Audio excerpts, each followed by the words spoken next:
बनावट देशी दारू बनवणाऱ्या कारखान्यावर छापा, 7,36,000चा मुद्देमाल जप्त, तिघांना अटक.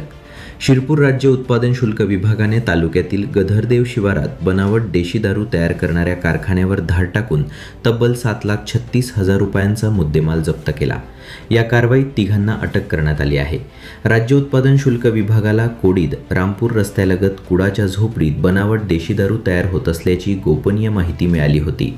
त्यानुसार निरीक्षक देविदास नेहुल यांच्या नेतृत्वाखाली पथकाने छापा टाकला. कारवाई दरम्यान 90 मिलीच्या देशी दारूचे 51 बॉक्स, 100 लिटर तयार बनावट देशी दारू, 500 लिटर शुद्ध स्पिरिट, 18,000 रिकाम्या प्लास्टिक बाटल्या, बनावट दारू निर्मितीसाठी लागणारे साहित्य आणि एक 4 चाकी वाहन असा एकूण 7,36,000 रुपयांचा मुद्देमाल जप्त करण्यात आला. या प्रकरणी अजय सिंग उजय सिंग उखरे वय 26, मनोहर हिरालाल पिंपळदे वय 24 आणि मोंगा शिवाजी मुसळदे वय 27, तिघही राहणार सुलतानपूर तालुका शहादा यांच्याविरुद्ध महाराष्ट्र दारूबंदी अधिनियमांतर्गत गुन्हा दाखल करण्यात आला आहे. संशयितांना शिरपूर न्यायालयात हजर केले असता न्यायालयाने त्यांना 2 दिवसांची पोलीस कोठडी सुनावली.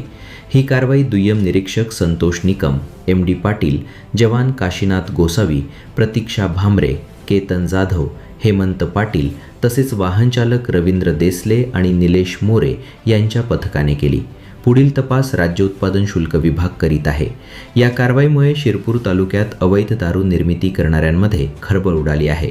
Bureau report, star TV 9, Shirpur, Dhule.